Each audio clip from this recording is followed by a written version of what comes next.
గురుमध्ये స్థితం విశ్వం విశ్వमध्ये స్థితో గురుః గురుర్విశ్వం న చాన్యోస్తి తస్మై శ్రీ సాయి గురవే నమః. బ్రహ్మానందం పరమసుఖదం కేవలం జ్ఞానమూర్తిం ద్వాతీతం గగనసదృశ్యం తత్వమస్యాదిలక్ష్యం ఏకం నిత్యం విమలమచలం సర్వధీ సాక్షిభూతం సాయినాథం త్రిగుణరహితం సద్గురుం తం నమామి. శ్రీ సచ్చిదానంద సమర్థ సద్గురు సాయినాథ్ మహారాజ్ కి జయ. జయ సాయినాథ్ బాబా. శ్రీ గురుభ్యో నమః. సాయినాథుని యొక్క అఖండమైనటువంటి కృపా విశేషం 23వ అధ్యాయంలో ఉన్నటువంటి అద్భుతమైనటువంటి సత్యం సాయిబాబా వారి గురించి చెప్తున్నారు. వారి శాంతియే వారి భూషణం. వారికి మాలలు, అలంకరణలు, విభూది మరియు చందన చర్చనలు అవసరం లేదు. శ్రీ సాయి పూర్ణ పరబ్రహ్మ.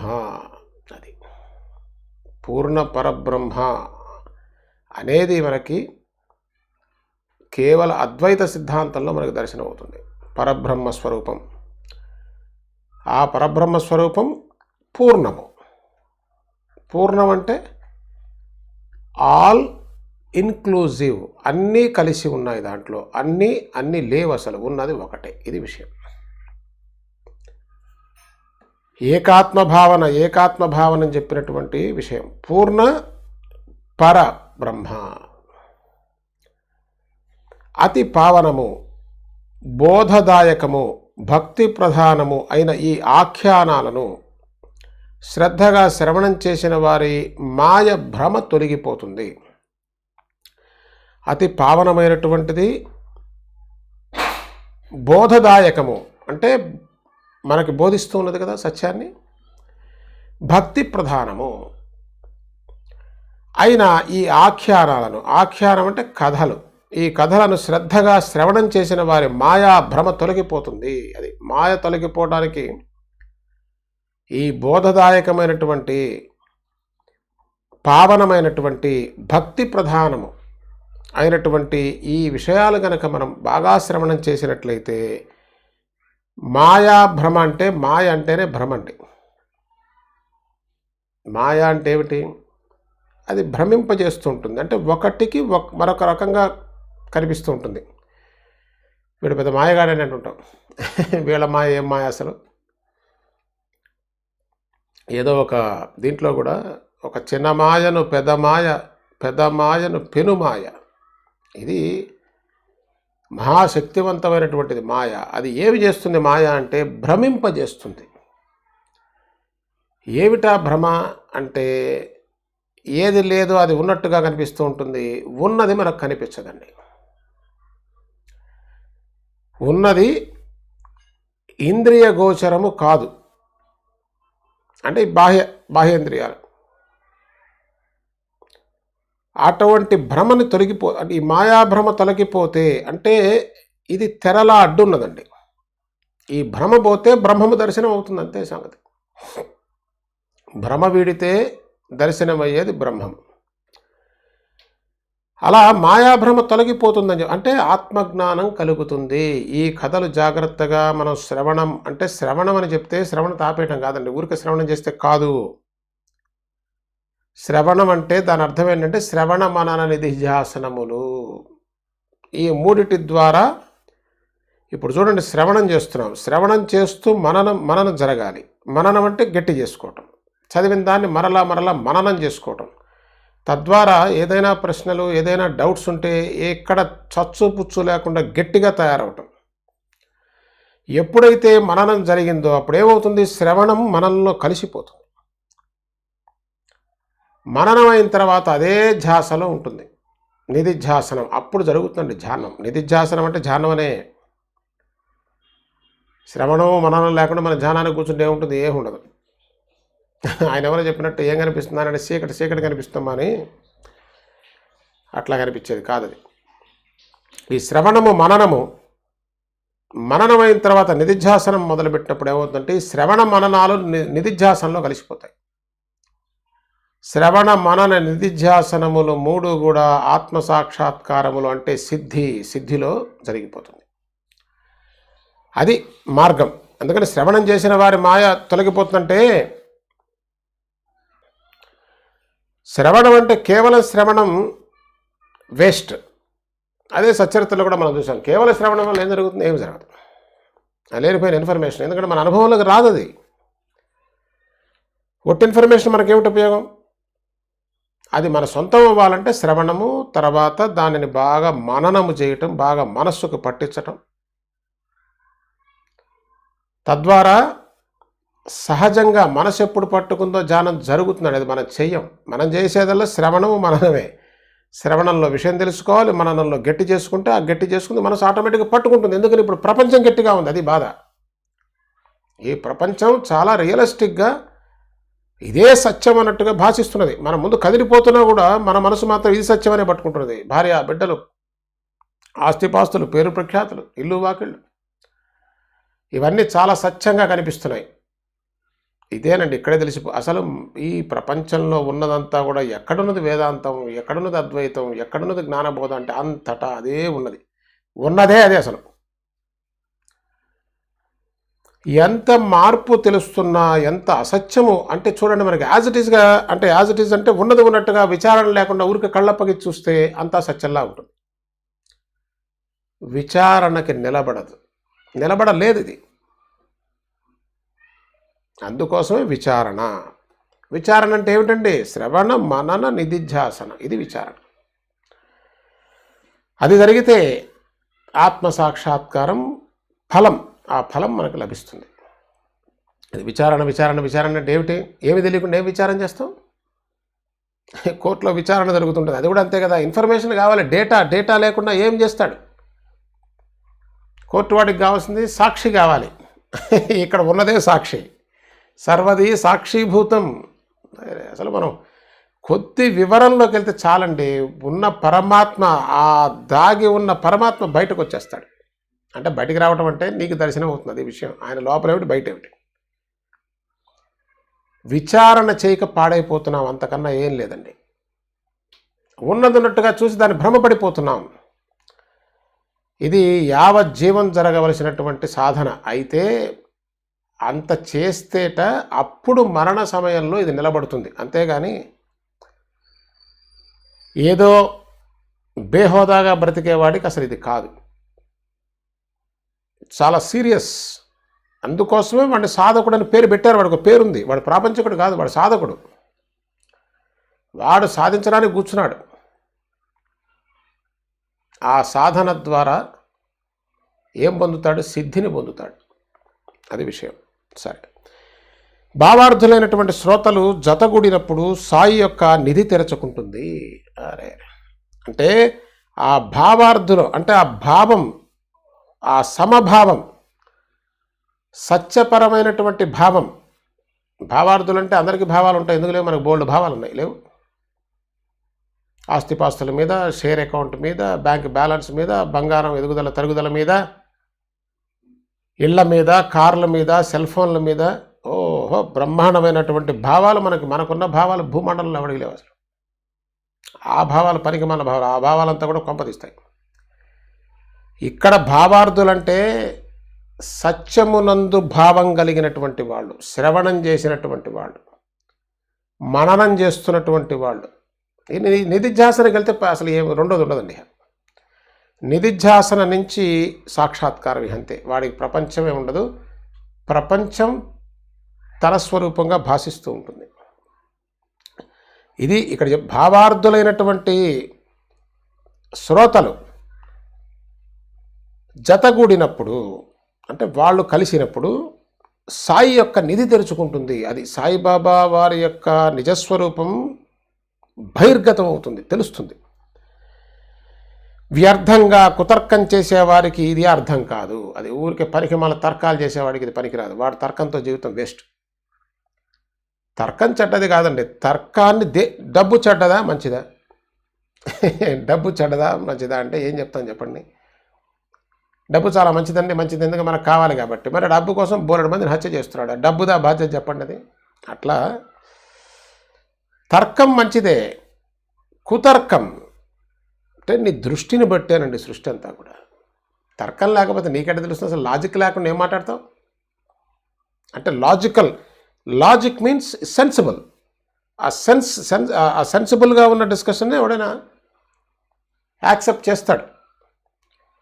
కుతర్కం అంటే వాదన కోసం కాదు. వాదన అంటే ఆ లాజిక్, వాదన ఇన్ ది సెన్స్, వాదన అనేది చాలా చెడ్డ శబ్దంలో ఆ ఉద్దేశంలో వాడతాం మనం, అది కాదు.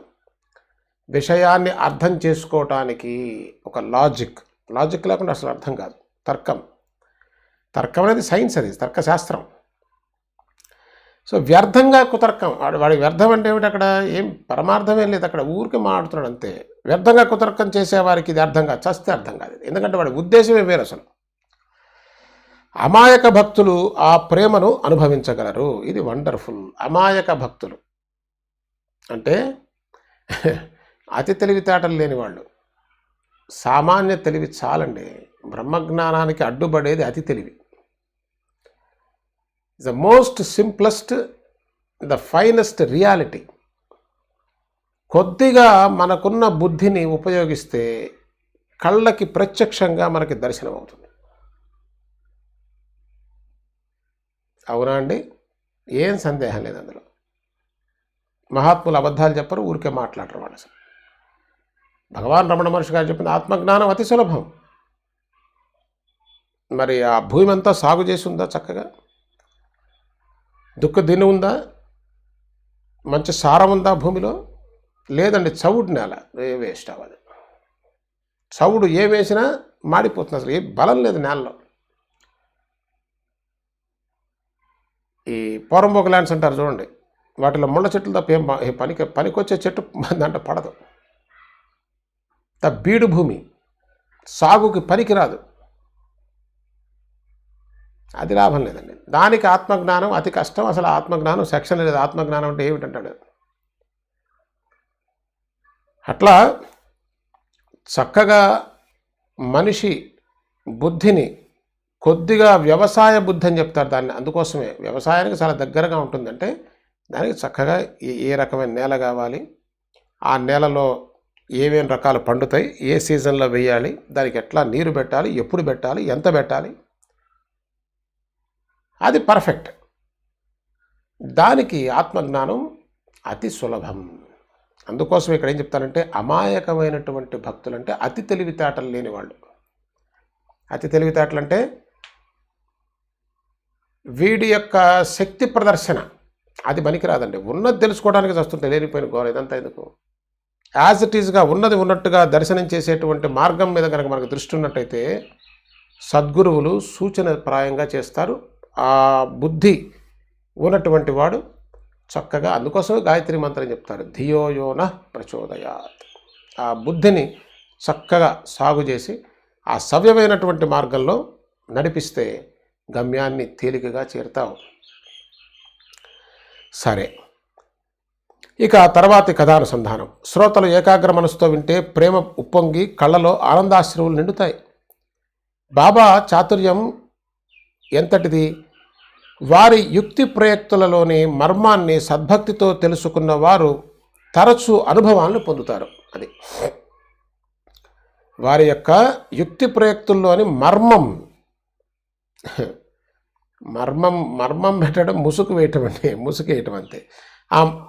ఆ యుక్తి ప్రయుక్తుల్లోని మర్మాన్ని సద్భక్తితో తెలుసుకున్నవారు అది తరచూ అనుభవాలను పొందుతారు. తరచు అనుభవం అది నిత్యానుభవం అండి. తరచు అనుభవం పొందడం అంటే ఎప్పుడు అదే అనుభవంలో ఉంటారు. అంతా ఆ తండ్రి యొక్క లీలా విశేషంగా దర్శించేటువంటి భాగ్యం కలుగుతున్నది. నిరంతరము కూడా సాయినాథునికి సంబంధించినటువంటి బోధ, నిర్మలత్వం, అమాయకత్వం చాలా అవసరం. లౌకికం పనికిరాదండి. ఇక్కడ లౌకికం లోకంలో పనిచేస్తుంది, కొంపదీసే వ్యవహారం అది కాదు. అమాయకత్వం అంటే ఉన్నది ఉన్నట్టుగా, భేషజం లేకుండా, అభిమానం లేకుండా, సాయిబాబా నాకు ఇది అర్థం కాలేదని సాయిబాబాని తప్ప ఇంకెవరిని అడుగుతాం? అసలు అది నాకు కావాలని ఉంటేగా ముందు పోయి సాయిబాబాని అడిగేది. కాబట్టి నీ మనసులో ఏ విషయం కదలాడుతున్నది, దేని గురించి నువ్వు తపన పడుతున్నావు, దేని గురించి తాపత్రయపడుతున్నావు, అది సాయిబాబా దగ్గర దాచడం అసంభవం. కాబట్టి నిన్ను బట్టి నేను అని చెప్పింది సాయిబాబా. నిజముగా జ్ఞానతృష్ణ ఉన్నదా? ఎందుకయ్యా జ్ఞానం కూటికా గుడ్డగా చెప్పు.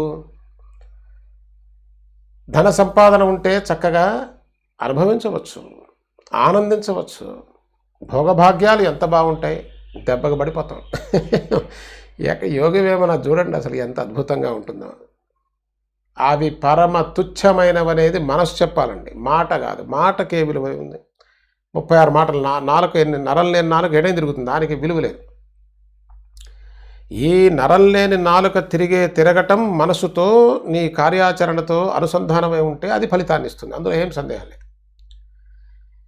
ఈ సాయి చరిత్ర పీయూషపానం, దానిని శ్రద్ధగా ఆదరించి గురు చరణాలలో మనస్సు నుంచి కథానుసంధానం వినండి.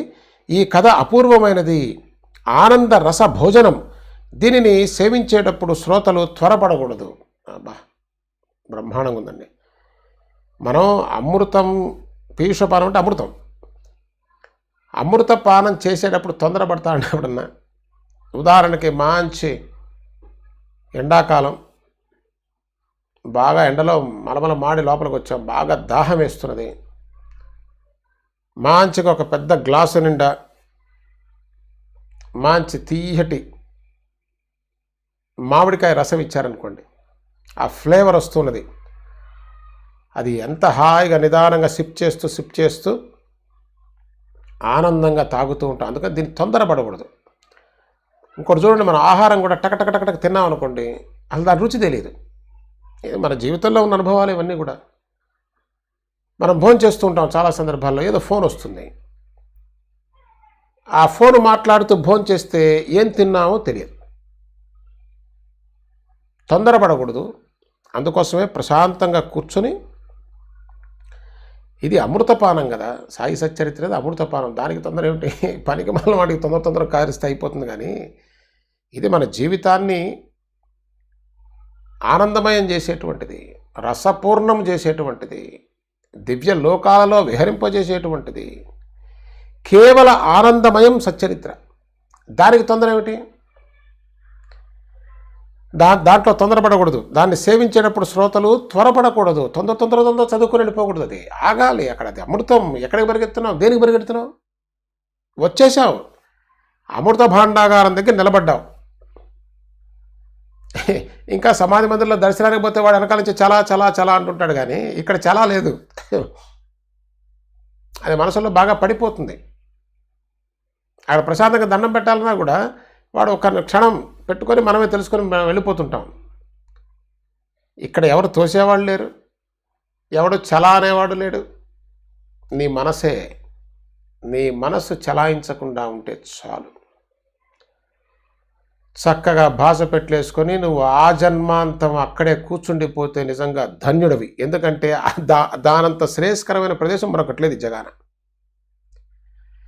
ఏముంది చెప్పండి, ఇది కదిలితే వచ్చేది దుఃఖమే కదా. ఇక్కడి నుంచి కదలకూడదు. ఇక్కడే ఆనందం ఉన్నప్పుడు ఇక్కడే ఉండిపోవాలి. అది ప్రాక్టికల్గా ఉండాలండి, ఊరికే మాటలు కాదు. మాటకి విలువ లేదు. మాటకి విలువ ఎప్పుడంటే మన చేతుల్లో మన మాట కనిపిస్తేనే దానికి విలువ కదా. అట్లా దీన్ని సేవించేటప్పుడు శుభ్రంగా బాస పెట్టలేసుకొని మఠం వేసుకొని కూర్చోవాలి. అంటే లేచే ఉద్దేశం ఉండకూడదు. మనకు అవకాశం ఇస్తే సమాధి మందిర్లో ఏ మాదిరిగా కూర్చుంటాం, కదలకుండా కూర్చోాలనుకుంటాం, కానీ అక్కడ కూడా కదిలిపోతాం. ఏం లేదు. ఇప్పుడు మరి ఆ పూజారులు చూడండి, 6 గంటలు 7 గంటలుగా అట్లా కూర్చోవాలంటే అబ్బా వాడు చూస్తున్నాడు, ఇటు చూస్తుంటాడు. ఎందుకంటే కెమెరా ఫోకస్ అయి ఉంది. అసలు వచ్చిన పెద్ద సమస్య స్థిరత్వం లేదండి. పెద్ద సమస్య అది. దేని మీద స్థిరంగా ఉండదు మనసు. ఇది ఈగలాగా ఉంటుంది. కాసేపు దాని మీద వాళ్తుంది, కాసేపు దీని మీద వాళ్తుంది, దీని మీద తిరుగు గోల. అలా లాభం లేదు. ఇదే నిజమైనటువంటి ఆనందధామం. ఇంతకు మించినటువంటిది ప్రపంచంలో మరొక చోట లేదు అని మనసు విశ్వసిస్తే తప్ప కూర్చోలేదండి. అదే విషయం. అందుకు శ్రవణం చేయి నాయన, మననం చేయి. ఆ మనస్సుకి బుద్ధిని గరపు. మనసు తెలుసుకుంది ఈ సాయిబాబా పాదాలు తప్ప జగాన మరొకటి లేదు అసలు అనే భావం మనసుకు రావాలండి. ఊరికి మనం చెప్పినంత మాత్రాన శాస్త్రం రాదండి. ఎప్పుడు ఏనాడు మనస్సు పరిపూర్ణంగా పట్టుకుంటుందో ఇహ అది తోసినా కూడా చస్తే కదలదండి అక్కడి నుంచి. నేను బోరు పొమ్మంటుంది, అక్కడ బంగ్లా ఉంది, దిక్కు నాకు వద్దది, నాకు సర్వస్వం ఇదే అని మనస్సు పట్టుకుంటేనే ధ్యానం జరుగుతుంది. లేకపోతే ధ్యానం ఒకనాటికి కుదరదండి. ఈ ధ్యానం చేస్తున్నట్టు పోసిపెట్టి కూర్చోవడం అంతే. కూర్చోవడం విపరీతంగా పనికి మళ్ళీ ఏదో ప్రాపంచికమైన ఆలోచనలు వస్తాయి కదా, చస్తాయి రాక. ఎందుకంటే 24 గంటలు ఆ పని చేసి వచ్చి కూర్చున్నాం మనం. ధ్యానం కుదరట్లేదంటే నీ రోజంతా నువ్వు ఎలా గడిపావో చెప్పు, నేను చెప్తా. ధ్యానం ఎందుకు కుదురుతుందో ఎందుకు కుదరదో. రోజంతా ప్రపంచ విషయాల్లో తలమునకలైపోయి కూర్చొని కళ్ళు మూసుకోగానే ధ్యానం అసలు అర్థం ఉందా అసలు దానికి? అది కామన్ సెన్స్. మనసుకి 24 గంటలు డబ్బు మీద, సంపాదన మీద, ప్రపంచంలో భోగలాలసత మీద, వీటన్నిటి మీద తిరుగుతున్న మనస్సుని కూర్చొని ధ్యానం చేయమంటే చేస్తుందండి? అది ఈడ్చి ఒక తనుదంటుంది మళ్ళీ. నోరు మూసుకో, మొత్తం అంతా అటు ట్రైనింగ్ ఇచ్చి ఇక్కడ వచ్చి కూర్చోమని చెప్తావేంటి? అలా కాకుండా ఏ పని దానికి ఏం పని ఇవ్వకూడదండి. దాని రోగం కుదర్చాలంటే ఇదే మార్గం. మనస్సు మన దారిలోకి రావాలంటే దానికి పని చెప్పకూడదు. దెబ్బకి చచ్చినట్టు దారిలోకి వస్తుంది. దానికి విషయాలుంటే అమ్మో రెచ్చిపోతుందండి. మన వాళ్ళు షాపింగ్కి వెళ్ళినట్టే. ఏ షాపింగ్కి వెళ్తే అసలు పట్టలేము వాళ్ళని. ఈ భూమండలంలో స్వర్గం, యాదవ స్వర్గం నాకెందుకు? షాపింగ్లో ఉన్న ఆనందం ఏమిటో మరి అది నాకు అర్థం కాదు. తలకాయ నాకు అసలు చిరాకు. ఈ మాల్స్లోకి వెళ్తే సమస్య లేదు, వాళ్ళు మర్చిపోతారు. రాత్రి పగలు వాడు మూసుకొని పోతున్నా సరే వాడి ప్రాణం దూడుతూనే ఉంటాం. ఆ మాదిరిగా అక్కడ చూడండి ఎంత చక్కగా ధ్యానం కుదురుతున్నదో. అది మన మనస్సుకి బాగా నచ్చిన ధ్యానం ఏంటంటే వస్త్రాలు, వీటి మీద బాగా కుదురుతుంది. గమనించండి, అది గమనిస్తే తప్ప ఇది మరి 24 గంటలు దాని ధ్యాసలో ఉండి వచ్చి కూర్చొని సాయం దగ్గర కూర్చుంటే ఏం ధ్యానం కుదురుతుంది? ఆ బంధం ఏం కుదరదు. నిజముగా సత్య వస్తువునందు అనురక్తి పెంచుకొని ధ్యానము సాధించాలంటే మన మనసుకి పని చెప్పకూడదు. దాన్ని వదిలేయండి. గుంజుకుంటూ ఉంటుంది. ఎందుకంటే అలవాటు చేసింది, అలవాటు అయిపోయిన ప్రాణం ఏం చేస్తుందా? పోతుంది అంతే. నోరు మూసుకొని కూర్చో అని ఏమి లేదు అక్కడ. ఇక సచ్చరిత్రలు ఏం చెప్తున్నారు విను. ఇదంతా కలని చెప్తున్నారు కదా సాయిబాబా, ఇదంతా కదిలిపోతుందని చెప్తున్నారు కదా, ఇదంతా మాయమైపోతుందని చెప్తున్నారు కదా. సచ్చరిత్రలో చెప్పడం అంటే నీ అనుభవంలో తెలియటల్లా. సచ్చరిత్రలు ఊరికే చెప్తారా? సచ్చరిత్రలో చెప్పినంత మాత్రాన్ని నువ్వు నమ్ముతావా? నీ అనుభవంలో లేకుండా సచ్చరిత్రలో కేవలం చెప్తే నువ్వు నమ్ముతావా? అట్లా నమ్మి ప్రయోజనం ఏమిటి? ఇప్పుడు నా అనుభవం రాలేదండి, ప్రయత్నం చేయి. ప్రయత్నం చేస్తే ఎందుకు రాదు? వాళ్ళందరికీ వచ్చిందిగా. మహాత్ములంతా తరించి వెళ్ళారు కదా. ఏమిటి వాళ్ళకి నీకు తేడా? వాళ్ళు ప్రయత్నించారు, అది విచారణ చేశారు. వాళ్ళు ఎందెందు ఎదకి చూచాడు ప్రహ్లాదుడు, కనిపించింది. వాళ్ళు అబద్ధం చెప్తారా? వాళ్ళకి ఏమిటి ప్రయోజనం? కాబట్టి నువ్వు చూసావా? నేను చూడలేదండి. మరి చూసి చూడు, టెస్ట్ చేయి. బ్లైండ్గా నమ్మాల్సిన అవసరం లేదు. బ్లైండ్గా అసలు నమ్మలేవు. ఎట్లా నమ్ముతావు బ్లైండ్గా? ఏదో మెడ మీద కత్తి పెట్టి ఏదో అనమంటే అంటే వెళ్ళిపోతారు కదా. అది వాస్తవంగా వచ్చింది కాదు, అది సహజం, న్యాచురల్ కాదు. కాబట్టి నీవు విచారణ చెయ్యి. సచ్చరిత్రలో చెప్పిన దాన్ని విచారణ ఎక్కడ జరుగుతుందంటే శ్రవణమైన తర్వాత జరిగేది విచారణ అండి. ఎట్లా అండి శ్రవణమైన తర్వాత విచారణ ఎలా చేస్తాను చెప్పండి? ఇప్పుడు బాబా చెప్పారు కదా, బాబా చెప్పింది చెప్పినట్టుగా ఒకరితో నువ్వు పోల్చుకోవద్దు, ఎవరిని నీతో పోల్చుకోనివ్వద్దు. ఇది ఇన్ఫర్మేషన్, ఇది శ్రవణం జరిగింది. మననం ఎట్లా చేస్తావు? ఇంప్లిమెంట్ చేస్తే ఎవరితో పోల్చుకోవద్దు. బ్రహ్మాండమైన సుఖం వస్తుందండి. ఎప్పుడో కాదు ఇది పాపం పుణ్యం కాదు, పోయిన తర్వాత రావడానికి. ఇది ఇన్స్టంటేనియస్. అందుకు సాయిబాబా చెప్పింది మా మార్గం విశిష్టమని. దీనంత విశిష్టం ఇది ఇన్స్టంటేనియస్ అండి. సాయిబాబా చెప్పలా అరే మా దగ్గర అరువు వ్యవహారం లేదు, అంతా కూడా నగదు, రెడీ క్యాష్ అండ్ క్యారీ. ఎంత అద్భుతమైనటువంటి విషయం అండి ఇది. ఎన్నో జన్మలు కూర్చోవాల్సిన అవసరం లేదు. వచ్చే జన్మలో నువ్వు ఉందో లేదో నీకు తెలియదు, నాకు తెలియదు. నీ అనుభవంలో ఉన్నదే సాయిబాబా చెప్తున్నది. ఇది పాపపుణ్యాల లెక్క కాదు. ఇది పుణ్యం ఇవాళ ఏదో చేశాడండి, పుణ్యం వస్తుంది. పుణ్యం ఇప్పుడు వస్తుందో అది వచ్చే జన్మలో వస్తే నీకు అసలు లింక్ అబ్బో 1000 ప్రశ్నలు వస్తాయి. No no no no, that's not the way Saibaba ఈ సెయింగ్. ఇన్స్టంటేనియస్ నగదు వ్యవహారం. అబ్బో ఎంత అద్భుతమైనటువంటి భాషణం అండి సాయిబాబాది.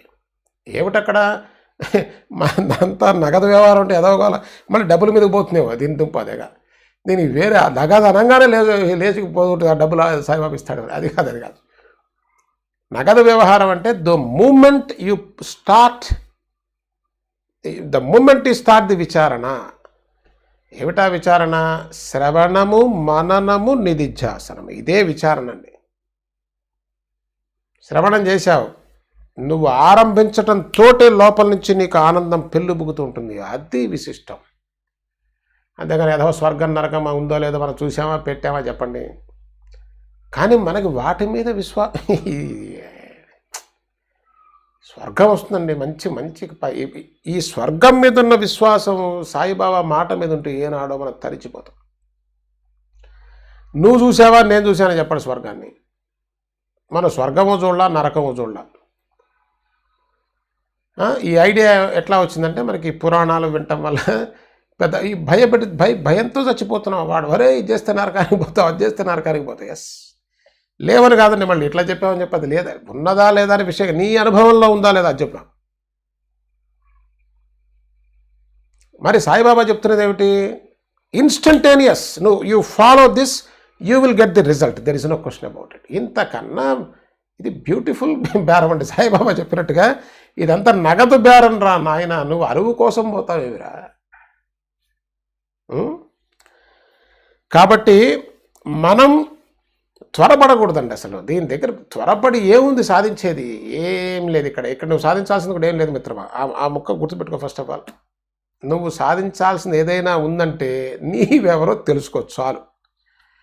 అది తప్ప వర్త్ఫుల్ ఏం లేదు.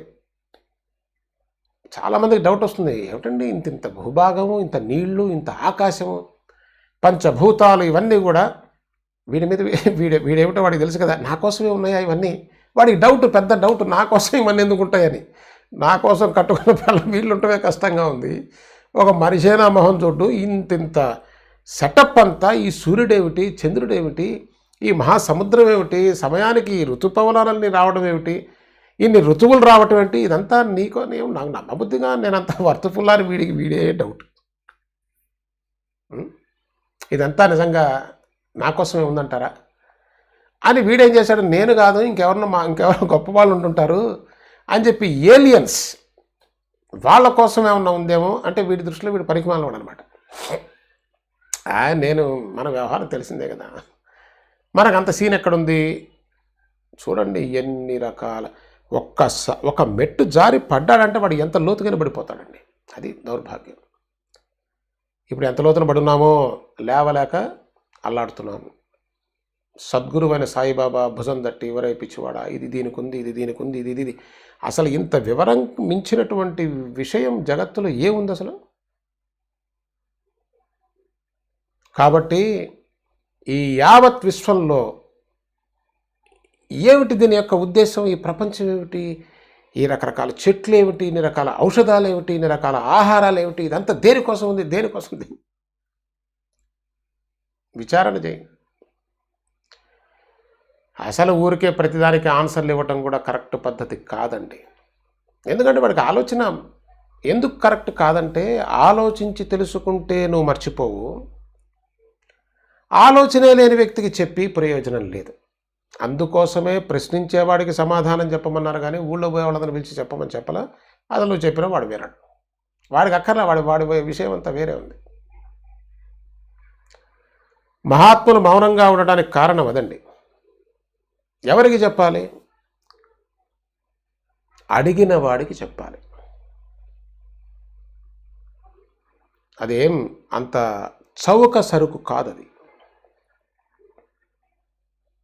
కాబట్టి మన సచ్చరిత్రను చూస్తున్నాం కాబట్టి సచ్చరిత్ర పరిధిలో మన సత్య విషయాన్ని సాయిబాబా అనుగ్రహం చేత ఎవరికి వాళ్ళు దర్శనం చేయటమే. ఇది ఒకళ్ళ కోసం కాదు, ఇది గుర్తుపెట్టుకోవాలి మనం. ముందు నీ బ్రతుకు నువ్వు సరిదిద్దుకోనన్న రమణ మహర్షి గారి దగ్గరికి ఒకడు వచ్చాడు. సార్ నాకు జ్ఞానోదయం అయినట్టుందండి, అంతా అర్థమైపోతున్నట్టుంది నాకు, ఇక మరి ప్రపంచంలో వెళ్ళి ఈ సత్యాన్నంతా కూడా చక్కగా ప్రచారం చేయమంటారా? మీరు అనుమతిస్తే చేస్తా. ఇప్పుడు జ్ఞానం కదా మీరు మార్గం చెప్తున్నది, ఆ జ్ఞానం నాకు అర్థమైనట్టే ఉంది, విషయం నాకు ఐ కెన్ స్టార్ట్ టీచింగ్. మీరు అనుమతిస్తే ప్రపంచంలో వెళ్ళి నేను ఈ జ్ఞానాన్నంతా కూడా ప్రచారం చేస్తానని అడిగట్ట కూడా.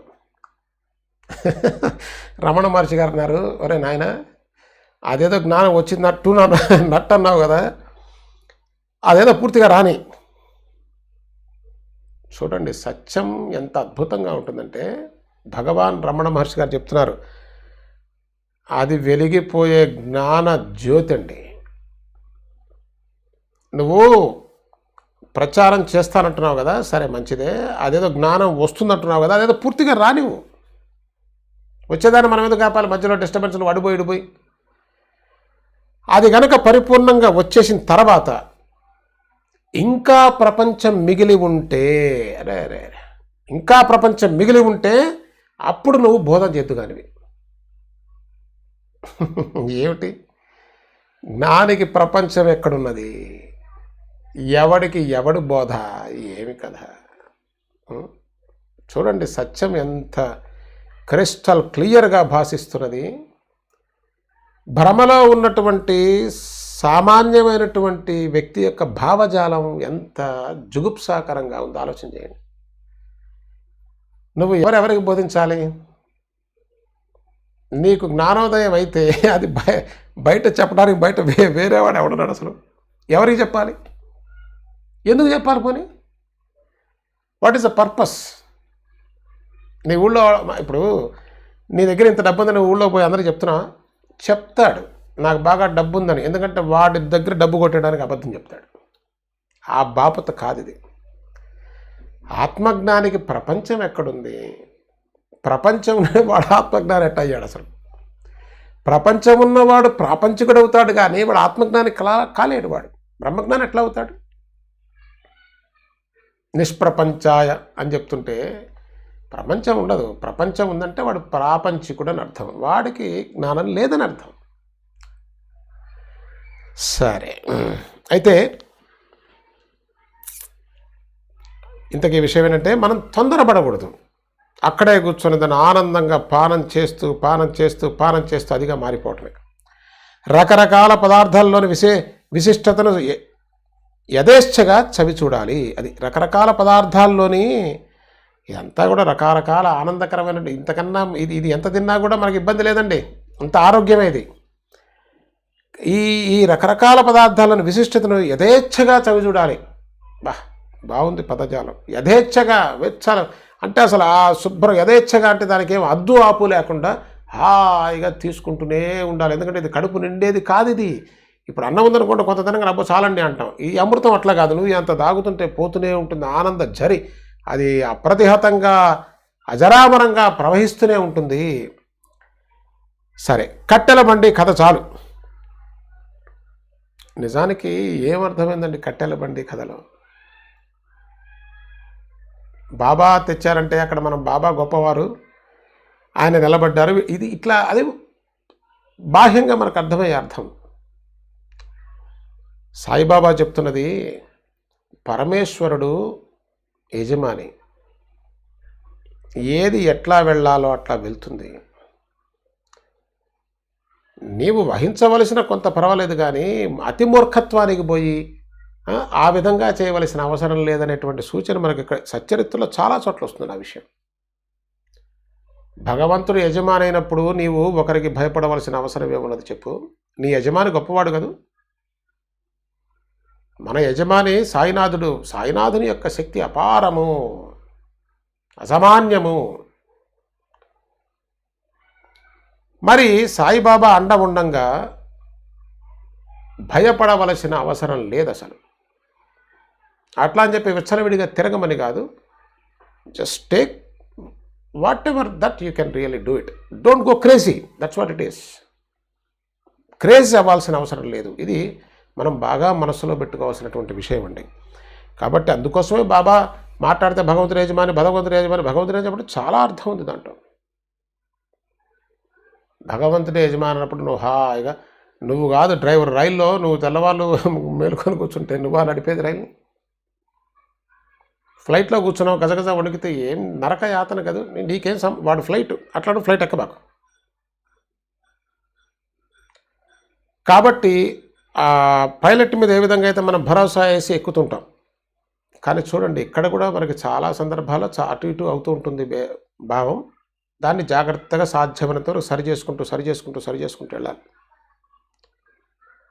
ఇందాక అంశంలో ఈ విశ్వంలో వర్త్ వైల్ అమూల్యమైన రత్నము ఏదైనా సాధించవలసి ఉన్నది అని అంటే అది ఒక్క బ్రహ్మజ్ఞానమే, ఆత్మజ్ఞానము తప్ప. There is nothing else in fact. సరే, కట్టెల బండి కథ చాలు. అంతకంటే విలక్షణమైన మేక కథ వృత్తాంతాన్ని వింటే శ్రోతలకు ఆశ్చర్యం, గురుభక్తులకు ఆనందం కలుగుతుంది. ఒకసారి ఒక తమాషా జరిగింది. ఇదేమిటండి? అంతకంటే విలక్షణమైనటువంటి మేక కథా వృత్తాంతాన్ని వింటే శ్రోతలకు ఆశ్చర్యం, గురుభక్తులకు ఆనందం కలుగుతుందిట. ఒకసారి ఒక తమాషా జరిగింది. ఎవరో మరణానికి సిద్ధంగా బక్కచిక్కి ఉన్న ఒక మేకను తెచ్చారు. అది already it's on death bed, almost బక్కచిక్కిపోయింది, మరణానికి సిద్ధంగా ఉంది. పాయింట్ చాలా జాగ్రత్తగా మనం గుర్తుపెట్టుకోవాలి. ఎవరో మరణానికి సిద్ధంగా బక్కచిక్కి ఉన్న మేకను పట్టుకొచ్చారు. దానిని చూడటానికి జనం వచ్చారు. యజమాని కానీ ఏ దిక్కు మొక్కు కానీ లేని వారిని రక్షించేవారు సాయిమాత. అది ఆ యజమానిని రక్షించినా సాయిబాబా రక్షించాల్సిందే. ఏ దిక్కు మొక్కు లేని వారిని రక్షించేవారు సాయిమాత. బలహీనులు, రోగగ్రస్తులు, దుఃఖితులు మసీదులో సేద తీర్చుకుంటారు. బయట వాళ్ళు ఎవరు పట్టించుకోరు కదండి. బలహీనుడు ఎవడు పట్టించుకుంటాడు? బలహీనుడు చెప్పండి. రోగగ్రస్తుని ఎవడు పట్టించుకుంటాడు? దుఃఖంలో ఉన్నవాడిని అసలు ఎవడు పట్టించుకుంటాడు? వీడియోస్ వస్తుంటావు పక్క వాడిని ఎక్కడ పట్టించుకుంటాడు? వీళ్ళందరూ కూడా మసీదుకి వచ్చి బాబా సమక్షంలో సేద తీరుతారు, విశ్రాంతిని పొందుతారు, ఆ బాధ నుంచి ఉపశమనాన్ని పొందుతారు. మేకను తెచ్చినప్పుడు బడే బాబా దగ్గరే ఉన్నాడు. బడే బాబా సాయిబాబాకి కుడి పక్కనే కూర్చునేవాడు ప్రతిసారి భోజనం చేసేటప్పుడు. మంచి దండిగా సాయిబాబా ప్రతిరోజు ఆ రోజుల్లో 50 రూపాయలు దక్షిణ ఇచ్చేవారంటే not at all a joke. Highest, almost పెద్ద మొత్తం బాగా. అంతేకాకుండా బడే బాబా యందు సాయిబాబా ఎంతో గౌరవాన్ని చూపించేవారు. ఎంత గౌరవం అంటే, బడే బాబా బయటికి పోతున్నాడు అనుకోండి, మాలేగాం ఫకీర్ అంటారు ఆయన్ని. ఆయన బయటికి పోతూ ఉంటే సాయిబాబా ద్వారకామాయిలోంచి 4 అడుగులు వచ్చి సెండ్ ఆఫ్ ఇచ్చేటువంటి వారంటే ఊహించండి. ఎంత గౌరవాన్ని ఇచ్చేవారంటే బడే బాబాకి అంత గౌరవాన్ని ఇచ్చేవారు. సరే, ఆ బడే బాబా సాయిబాబా దగ్గరే ఉన్నాడు అప్పుడు. చాలా సందర్భాలండి బడే బాబాకి సాయిబాబా అంత గౌరవం ఇస్తున్నారంటే అని మిగతా వాళ్ళకి నచ్చేది కాదు. ఎక్కడికి పోతే ఈర్ష్యాద్వేషాలు బాబా దగ్గర ఉంటే మాత్రం అంత చెప్పినంత తేలిక కాదు కదా. దీక్షిత్ గొప్పతనం అండి అది. దీక్షిత్ వాడ కట్టినప్పుడు ఇక్కడ పెద్ద నివసించడానికి పెద్ద ఇల్లులు అవి లేవు కదా. సాటేవాడ దీక్షిత్ వాడగా అప్పుడు ఉంది. ఈ దీక్షిత్ వాడాలో బడే బాబా ఉండడానికి దీక్షిత్ గారు సమ్మతించారు. ఇది నచ్చల, షామాకి వీళ్ళందరికీ నచ్చల. దీక్షిత్కి ఒక కొలమానం ఉందండి. నిజంగా మహానుభావుడు ఆయన. గురుభక్తి అంటే ఆయనకి ఇవేం పట్టల. ఆయనది ఒకటే లెక్క, ఒక స్కేల్ పెట్టుకున్నారు అంతే. దీక్షిత్, నీకు సాయిబాబా అంటే చాలా ప్రేమ, నువ్వు నాకు పూజనీయుడివే. సాయిబాబాకు నువ్వంటే చాలా ప్రేమ, నువ్వు నాకు పూజనీయుడివే. ఇది లెక్క ఆయనకి. ఈ మిగతాది అనవసరం. ప్రపంచం ఎటుగొట్టుకుపోయిందో ఏమైందనేది దీక్షిత్ గారికి అనవసరం. బడే బాబా అంటే సాయిబాబా గౌరవం కదా, వాళ్ళకి ఇష్టం ఉన్నా లేకపోయినా బడే బాబా మీరు ఉండండి. అది వజ్రఖండం అండి. దీక్షిత్ గారికి అసలు సాయిబాబా అంటే ఇహ అది ఏ భావన పెట్టుకున్నాడో మనకి తెలియదు. సరే, ఇంతకీ ఆ బడే బాబా దగ్గరే ఉన్నాడు. ఒక్క దెబ్బతో దీనిని చంపివేసి బలివు అని బాబా అతనితో చెప్పారు. ఈ బడే బాబా చెప్పారు, ఒక్క దెబ్బతో దీన్ని చంపేసి బలివు అని బాబా అతనితో చెప్పారు, బడే బాబాతో. ఈ బడే బాబా ఎంత గొప్పవాడు! అదిగో ఇక్కడే బాబాకు కుడి చేతి వైపు కూర్చునేవాడు. ఇతడు ముందు చిలుము పీల్చిన తర్వాత బాబా చిలుము సేవించేవారు. అద్భుతం! ఎంత గౌరవం అండి సాయిబాబా! అంత గౌరవాన్ని చూపిస్తున్నారు ఆయన. బడే బాబా లేకుండా బాబా ఏ పని చేసేవారు కాదు. అతడు భోజనం చేయకుండా బాబా భోజనం చేసేవారు కాదు. ఒకసారి దీపావళి వంటి పండగ రోజున పళ్ళాల నిండా పక్వాన్నాన్ని వడ్డించారు. పంక్తిలో అంతా తమ తమ స్థానాల్లో కూర్చున్నారు. బడే బాబా అలిగి వెళ్ళిపోయాడు. ఎందుకు అలిగాడో తెలియదు మనకి. బడే బాబా పంక్తిలో లేకుండా సాయిబాబా అన్నం తినరు. అమ్మ నాయన, ఎంత గౌరవం ఇస్తున్నారు బాబా. సాయిబాబా ఆహారం తీసుకోపోతే ఇతరులు ఎలా తింటారు? మరి బాబా తినకుండా మిగతా వాళ్ళు ఎవరు తినరు కదా. అందువలన అందరూ వేచి ఉండి చివరకు బడే బాబాను వెదకి పట్టుకొని వచ్చారు. అతడు పంక్తిలో కూర్చున్నాక బాబా ఆహారాన్ని సేవించారు. జరుగుతున్న కథను వదిలి బడే బాబా గురించి తెలియచేయాలనిపించింది. దీనిని అడ్డు కథ అని తలవకండి. బడే బాబా బాబా యొక్క అతిథి. భోజన సమయానికి సభా మండపంలో బాబా పిలుపు కోసం చెవులు అటే ఉంచి కింద కూర్చునేవాడు. అది రోజు బాబా పక్కన ఉండాల్సిందే. కింద కూర్చునేవాడు, చెవులు మాత్రం సాయిబాబా ఎప్పుడు పిలుస్తారా అని చూస్తుండేవాడు. బాబా ఈయన లేకుండా అలాగ భోంచేయరు కదా. రెండు వైపులా రెండు పంక్తులుంటే మధ్య భాగంలో బాబా విరాజమానులయ్యేవారు. బాబాకు ఇందాక మనం కుడివైపు అనుకున్నాం కదా, బాబాకు ఎడమ వైపున బడే బాబా స్థలం ఖాళీగా ఉండేది. నైవేద్యాలన్నీ పళ్ళాలలో వడ్డించాక ఆ పళ్ళాలను పంక్తిలో పెట్టాక భోజన సమయం రాగా భోజనం చేసేవారు తమ తమ స్థానాల్లో కూర్చునేవారు. ఎంత చక్కగా ఉందండి సాయిబాబా భోజనం. భక్త మండలితో కూర్చొని భోజనం చేసేవారు. అప్పుడు బాబా స్వయం అత్యంత ఆదరంగా, పరమ ఆదరంగా ఉచ్చస్వరంతో బడేమియా అని పిలవగానే అతడు వెంటనే వందనం చేస్తూ పైకి వచ్చేవాడు. ఎంత ప్రేమ చూపిస్తున్నారండి సాయిబాబా. నిష్కారణంగా అన్నంపై అలిగిన వారిని ఆదరించడమా? ఆహారాన్ని అవమానించిన వారికి ఇంత గౌరవం ఎందుకు అంటే, బాబా లౌకిక వ్యవహార పద్ధతి తాము స్వయంగా ఆచరించి చూపారు. అక్కడ ఆయన అలిగారా లేదా అనేది క్వశ్చన్ కాదండి. భోజన పంక్తిలో అతిథికి పెట్టకుండా అన్నం సేవించడం ఉచితం కాదు. ఆచరించి చూపిస్తున్నారు సాయిబాబా. గృహస్థుల ఈ ధర్మాన్ని బాబా ఎప్పుడూ ఉల్లంఘించలేదు. అది ఎవరి ధర్మం అండి? ఫకీర్ ధర్మం కాదు, అది గృహస్థుల ధర్మం. అది ఫకీరికి తరవాళ్ళు అతిథులు ఏముంటారండి. కానీ గృహస్థుల ఈ ధర్మాన్ని బాబా ఎప్పుడూ ఉల్లంఘించలేదు.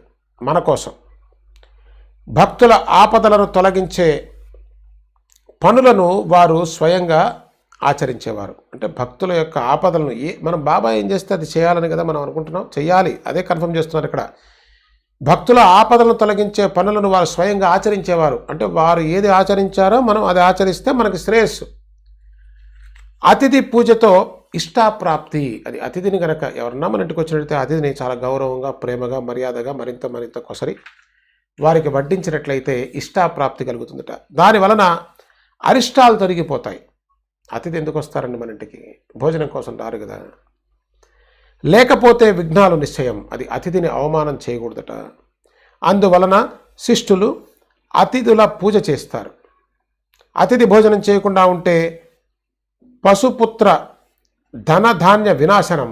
అమ్మో, ఆ అతిథిని కనుక మనం అతిథి భోజనం చేయకుండా ఉంటే, అది అతిథి వచ్చిన వాళ్ళు భోజనం అందుకోసం చూడండి, నచికేతుడు 3 రోజులు నిద్రాహారాలు లేకుండా ఆ యమధర్మరాజు ఆ యమపురిలో కూర్చున్నాడు. యమధర్మరాజు ఎక్కడికో పోయాడు, అందుకని భయపడిపోయాడు. అతిథి భోజనం లేకుండా ఉంటే పశువు పుత్రులు, అంటే ఇంతకుముందు ఆస్తిపాస్తులు అంటే వేగా పశువులు పుత్రులు ధనధాన్య వినాశనం అయిపోతుందిట. అందుకోసమే 3 వరాలు ఇస్తున్నాను నాయన, నీకు పొరపాటు జరిగింది అని నచికేతోపాఖ్యానం, అది వేరే విషయం. కాబట్టి అతిథి అక్కడ కూడా అదే, అతిథిని ఉపవాసం ఉంచితే అనర్థాన్ని ఆహ్వానించినట్లే. అందుకోసం ఉన్న దాంట్లో ఏదో ఒకటి వారిని ఆకలితో పడుకోబెట్టకూడదు. సాయి సమర్థుల బడే బాబాకు ప్రతిరోజు 50 రూపాయలను దక్షిణగా ఇచ్చేవారు. అతనికి వీడ్కోలు చెప్పడానికి స్వయం 100 అడుగులు అతని వెంట వెళ్ళేవారు. మేకను బలియమని ఆ బడే బాబాకు మొదటి అవకాశాన్ని ఇస్తే దీనిని ఊరికినే ఎందుకు వధించాలి అన్నాడు. సాయిబాబా దీన్ని నరికేసేయి బడేమియా అంటే దీన్ని ఎందుకు ఊరికే చంపటం అని అన్నాడు. అక్కడే ఉన్న మాధవరావుతో బాబా, శ్యామ, ఇది ఇక్కడ తెలిసిపోతుందండి ఒక్కొక్కళ్ళ వ్యవహారం ఏంటంటే, బాబా ఏ మాట ఊరికే మాట్లాడరు. ఒక సందర్భంలో సాయిబాబా అంటారు, ప్రతివాడు వచ్చి బాబా నువ్వు మహాత్ముడివి అని సాష్టాంగ నమస్కారాలు పెడతాడు, చెప్తే విని చచ్చే వ్యధ ఒక్కళ్ళు లేడురా అని చెప్పారు. ఎంత సత్యం చూడండి. ఇంత ఆదరము, ఇంత ప్రేమ చూపిస్తున్నారే, మరి బాబా పిలుపు కోసం రోజు వేచి చూస్తాడే, సాయిబాబా చెప్పే మాట మీద విలువ లేదు కదా. ఎవరన్నా కానివ్వండి, అంటే సాయిబాబా చెప్పింది ఎంత అక్షర సత్యమో మనం ఎంతవరకు పాటిస్తున్నాం అనేది కూడా చాలా ప్రధానం. దీన్ని ఊరికే ఎందుకు వధించాలని మళ్ళీ ప్రశ్న వేశాడు ఎదురుకుండా. గౌరవం ఉన్నదా లేదా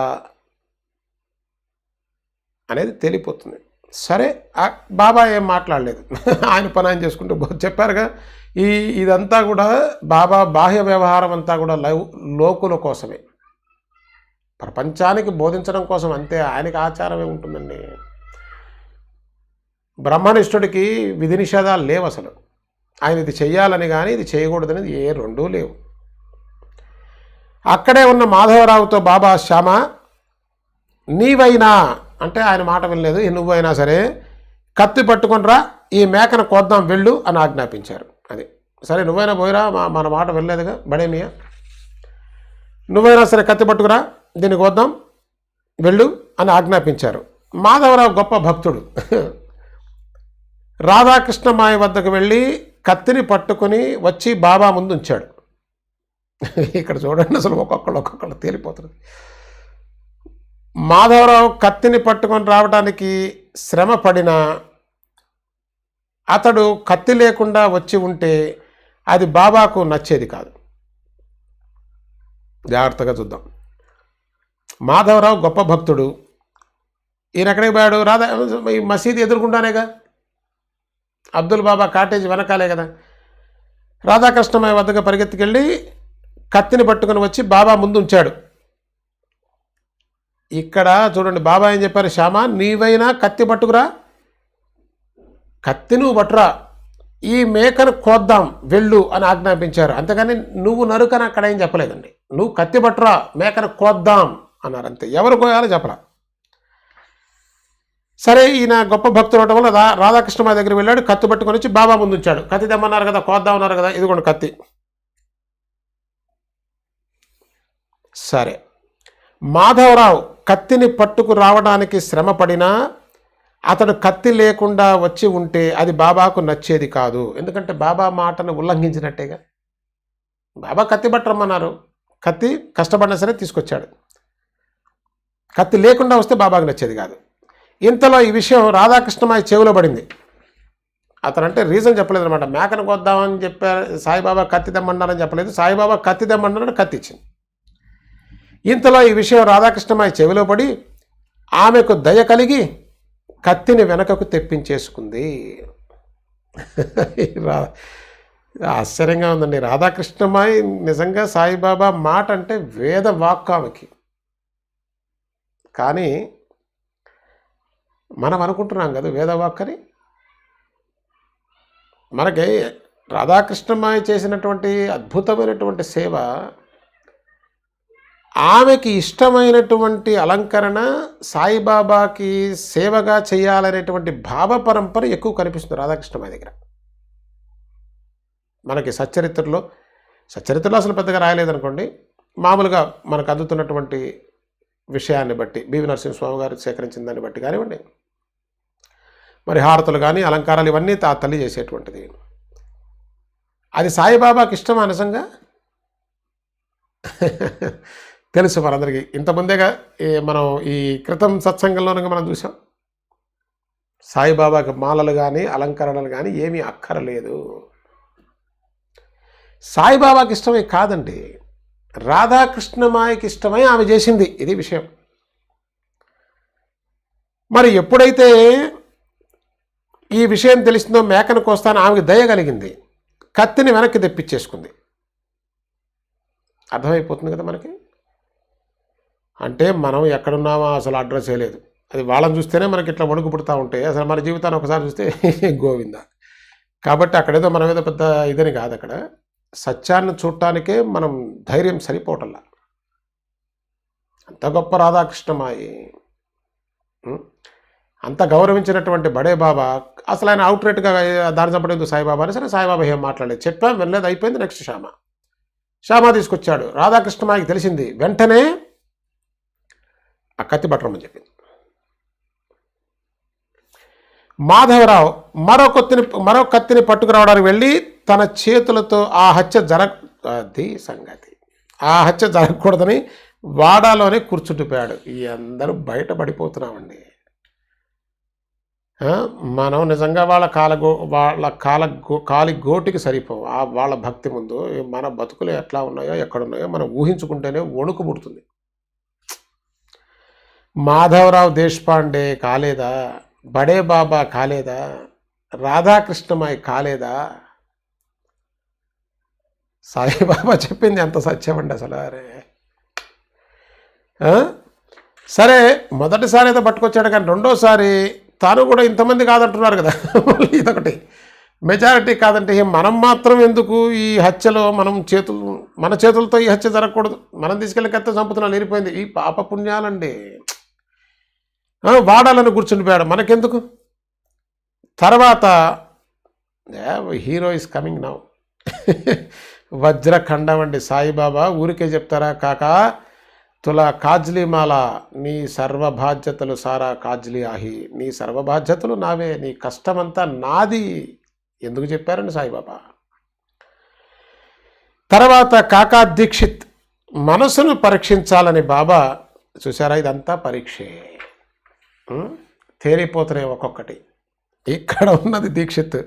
పరీక్షించాలని బాబా, నీవు వెళ్ళి కత్తి పట్టుకురా, ఆ మేకను వధించి దానిని బాధ నుండి విముక్తి చేద్దామని ఆజ్ఞాపించారు. ఇక దీక్షిత్ గారు టర్న్ వచ్చింది, నువ్వు పోయి కత్తి పట్టురా, దాన్ని విముక్తి చేసి పారేద్దాం దాని కష్టం నుంచి.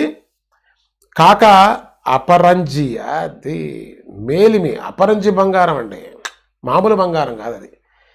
కాక అపరంజి బంగారం అని బాబాకు తెలిసినా దానిని కాల్చి పుటం పెడితే తప్ప జనులకు విశ్వాసం కుదరదు. అది దాన్ని కాల్చి పుటం పెడితే అంటే అది బంగారం అనేది తెలిస్తేనే కదా, అది తెలిస్తే తప్ప జనులకు విశ్వాసం కుదరదు. దీక్షితుని ఎందుకు ప్రేమిస్తారు సాయిబాబా ఊరికే? ఆ మాట కోసం సాయిబాబా అందరినీ ప్రేమిస్తారు. ఆయన ఒకరిని ప్రేమించి ఒకరిని ప్రేమించడం సమస్య లేదు. కాకపోతే బంగారమే, మట్టి బిడ్డే. ఇంతకుముందు చెప్పారు కదా, ఈ గులకరాయిని ఎంత రుద్దితే నున్నగా అవుతుంది, కానీ వజ్రానికి ఉన్నటువంటి తళతళ దీనికి ఎక్కడ వస్తుంది? ఈ రుద్దురిద్దు చేతులు పడిపోవటమే తప్ప ఏం లేదు. అది స్వతహా గులకరాయి, లాభం లేదు. సరే, దాన్ని కాల్చి పుటం పెడితే తప్ప జనులకు విశ్వాసం కుదరదు. ఏమని? అది మేలిమి బంగారం అని. మామూలుగా బంగారం తీస్తే నల్లగానే ఉంటుందటండి. మనం ఎప్పుడు తీసినట్టు నేను చూడలేదు. మనం చూడం కదా జనరల్గా. మనం షాపుల్లో ఉన్న బంగారం తల్ మెరుస్తూ ఉంటుంది. ఇంకా కాకి బంగారం బ్రహ్మాండంగా మెరుస్తుంటుంది. దొంగ బంగారం అది. బంగారం మంచిదా కాదా అని గీటు రాయి మీద పరీక్షించకుండా జనం ఒట్టి మాటలు నమ్మరు. అది అందుకోసమే ఆ పరిస్థితి. అది ఎట్లాగూ బంగారమే, దానికి పరిస్థితి ఏమిటి, పరీక్ష ఏమిటి, ఎప్పుడు బంగారమే. ఆ పరీక్ష జనం కోసం అంతే. వాళ్ళు తెలుసుకుంటారేమో, ఏం తెలుసుకున్నారు సాయిబాబాను చూసి. విలువ రావటానికి రత్నం సమ్మెటపోట్లను సహించాలి. అట్లే సుత్తి దెబ్బలను సహించకుండా రాతికి దివ్యత్వం రాదు. అంతేగా ఆ సుత్తి పెట్టి కొడితేనే కదా దాని నుంచి ఒక రూపం రావటం, దానికి పూజలు పునస్కారాలు ఇవన్నీ. కాక బాబా మెడలోని తాయెత్తు. అరేవా, ఎంత బాగా చెప్పారండి. కాకా సాహెబ్ దీక్షిత్ బాబా మెడలో తాయెత్తుట. అంటే ఆయన కంఠాభరణం అయిపోయాడు సాయిబాబాకి. అయినా ఇతరులకి ఈ విషయం ఎలా తెలియజేయాలి? ఎందుకు తెలియజేయటం అసలు? అంటే మనకు మార్గనిర్దేశకం ఎట్లా ఉంటుంది? ఇప్పుడు మనకు తెలియలేదనుకోండి దీక్షిత్ గారి గొప్పతనం, ఆయనకు వచ్చిన నష్టం లేదు, సాయిబాబాకి వచ్చిన అసలు నష్టం లేదు. కానీ మనకెట తెలుస్తుంది అసలు? ఒరిజినల్ అపరంజి బంగారం అంటే ఇట్లా ఉంటుందని దీక్షిత్తుని చూస్తే కదండి తెలిసేది. అది మరి సాయిబాబా చెప్పకుండా తెలుసుకునే శక్తి మనకెక్కడది అసలు? కాబట్టి ఇతరులకి ఈ విషయం ఎలా తెలియాలి? ఆయన ఆదర్శంగా తీసుకొని మన జీవితాన్ని ఎట్లా మనం తరింపజేసుకుంటాం? అది తెలియపోతే రత్నాన్ని పరీక్షించేవారు దానిని తీగ కట్టి అగ్నిలో వేస్తారు. సత్పురుషుల వచనాలను సందేహించే వారి సంకల్పం వ్యర్థం. అది సత్పురుషుల యొక్క వచనాన్ని సందేహిస్తే ఇంకా ఈ సంకల్పం ఏముంది? అంత వికల్పమే. వారి మాటలు సారహీనం. ఎవరైతే సత్పురుషుని వచనాలను విశ్వసించారో వాళ్ళ మాట సారహీనం. వారు పరమార్థాన్ని కించిత్తైనా సాధించలేరు. అది అందుకోసమే చెప్పారు కదా భగవద్గీతలో కూడా, సంశయాత్మ వినశ్యతి. సంశయాత్మకుడు వాడికి వినాశనం తప్ప వాడికి ప్రయోజనం ఉండదండి. గురువచనాలు వందనీయమని తలచే వారి స్వార్థం పరమార్థం సఫలీకృతమవుతాయి. ఇక్కడ చూడండి పదం వేశారు. గురువచనాలు వందనీయమైన అని తలచేవారి స్వార్థం. అదండి అసలు స్వార్థం ఉండాలండి. స్వ అంటే నా, అర్థం స్వార్థం అంటే అది, అదే పరమార్థం. నా అర్థమే నాకు తెలియకపోతే ఇంకా నేను చేసే ఏముంది? గురువచనాలు వందనీయమని తలచేవారి స్వార్థం అనేటువంటి పరమార్థం సఫలీకృతం అవుతాయి. ఇదండి అర్థం. స్వార్థం ఉండాలి. స్వార్థం అంటే మనకు తెలిసిన అర్థాలన్నీ కూడా వ్యర్థం అండి. ఆ అర్థాలు పనికిరావు. స్వార్థం అంటే ఆత్మజ్ఞానం, స్వ అర్థం జ్ఞానం. కానీ వాని యందు దోషాన్ని కుటిలత్వాన్ని చూచేవారు అధపతనాన్ని పొందుతారు. దేని యందు? గురువచనాల యందు దోషాన్ని కుటిలత్వాన్ని చూసేవాడు అధపతనాన్ని పొందుతాడు. గురుసేవా తత్పరులు, గురువు ఆజ్ఞయందు గౌరవం ఉన్నవారు తమ ఇష్టాయిష్టాలను ఆలోచనలు గురువు శిరస్సుపై ఉంచుతారు. అది గురువు ఆజ్ఞయందు గౌరవం ఉన్నవారు తమ ఇష్టాయిష్టాలను ఆలోచనలు గురువు శిరస్సుపై ఉంచుతారు. గురువు శిరస్సు అని పదం వాడారు. మన సహజంగా పాదపద్మాలని చెప్తాం. ఎట్లయినా ముందు నీ దగ్గర నుంచి పోతే సరే ఎక్కడొక్కడ పెట్టు అంటే ఇష్టాయిష్టాలని ఆలోచనని తీసేయాలండి. అది దాని ఆంతర్యం. గురువు ఆజ్ఞను పాలించే సేవకులు స్వతంత్రంగా ఆలోచించరు. వారికంటూ ఒక నిర్ణయం అనేది ఉండదు. గురువు ఆజ్ఞను పాలించడమే వాళ్ళ నిర్ణయం. ఏమిటి? గురువు చెప్పింది చేయటం అంతే. గురువు ఆజ్ఞను ఎప్పుడూ పాటించేవారు మంచి చెడుల సారాసారాలను చూడరు. ఇది ఈ మంచా చెడ, పాపమా పుణ్యమా, చేయదగినది అసలు వీళ్ళకు ఒక ఆలోచన అనేది ఉండరాదు. ఏమిటి ఆలోచన? గురువు ఆజ్ఞ. దూకమన్నాడు దూకేసే, నరకమన్నాడు నరకేసే, ఏదంటే చేసేసి. నీ నిర్ణయాలు పనికిరావు. వారు మాత్రమే వారి యొక్క గురువచనాలని పాటించేవారు అవుతారు. మనం 96 ఆలోచనలు పెట్టుకుంటే గురువు ఆలోచనలు మనం గురువుకి సలహా ఇస్తాం, అయిపోతుంది అక్కడితో. ఇందాక ఆయన చెప్పలా బడే బాబా, దాన్ని చంపడం ఎందుకు సాయిబాబా సలహా పడేశాడు. చెప్పింది చేయటానికి పోగా.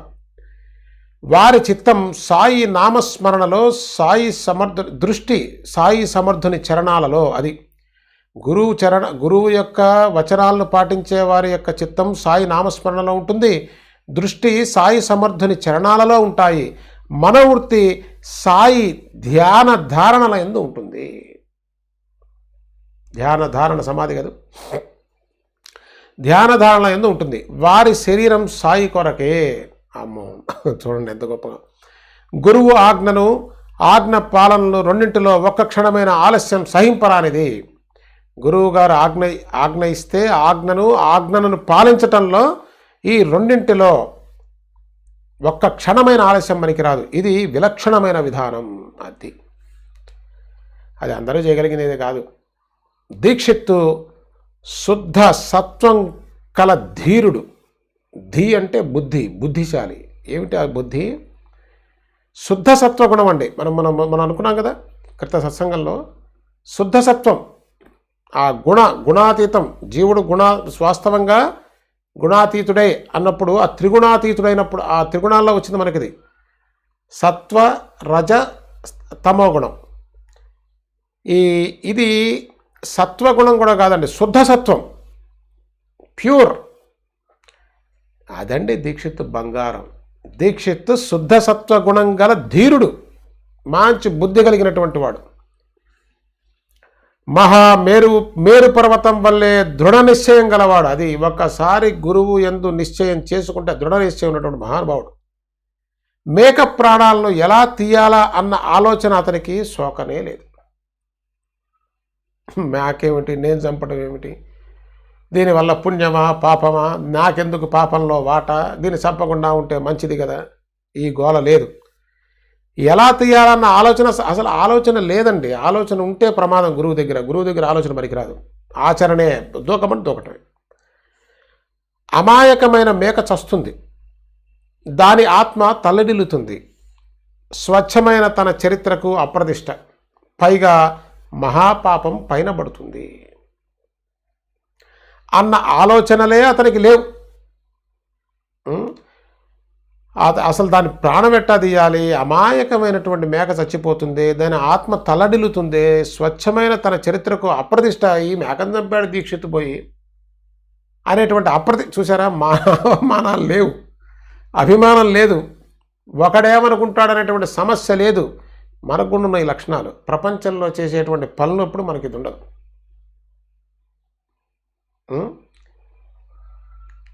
విషయం అదే, కాకపోతే ప్రదేశం మారిపోయింది.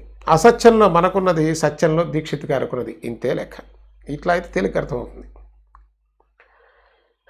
కాబట్టి మనకి బయట వ్యవహారాల్లో మనమేం వెనకాడమే. వాడేమనుకుంటాడు, మన అవసరం మంది మనమే. ఇప్పుడు చెప్పట్లా, అసలు ఇప్పుడు మరీ భయంకరంగా ఉంది. అసలు ఒకడేమన్నా అనుకుంటాడని కానీ, పెద్దని కానీ, చిన్నని కానీ, ఈ పని చెయ్యొచ్చా చేయకూడదా, ఎక్కడ చెయ్యాలి, అసలు అదేమి లేదు, నా ఇష్టం నేను చేస్తానంతే.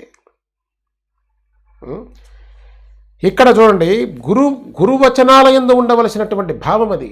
నిజానికి ఏం ఆలోచన లేదు, పాపం లేదు, అసలు ఆలోచన లేవు. ఆజ్ఞాభంగం పాపం. నిజమైన పాపం ఏంటో తెలుసున, గురువు యొక్క ఆజ్ఞని భంగం చేయటమే, తద్వ్యతిరేకంగా ఆలోచన చేయటమే పాపం. ఆజ్ఞా పరిపాలన కంటే పుణ్యము లేదు. అది పాపం ఏమిటంటే గురు ఆజ్ఞని పాటించకపోవటం పాపం.